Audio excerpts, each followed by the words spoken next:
இதோட சிக்னிஃபிகன்ஸ் என்னன்னு பார்த்தோம் அப்படின்னா ஒரு மிகப்பெரிய விஷயம் பைரசி, டெரரிசம் அண்ட் டிராஃபிக்கிங்கை தடுப்பது தான் இதனுடைய நோக்கம்.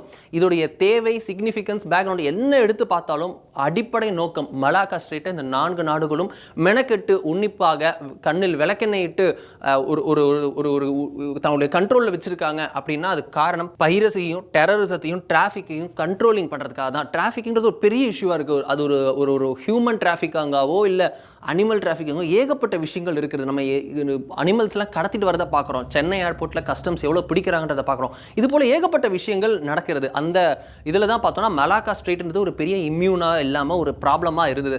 அப்படி இருக்க அதை கேர்ப் செய்வதற்காக, தடுப்பதற்காக தான் இந்த பேட்ரோலிங் செய்யப்படுகிறது.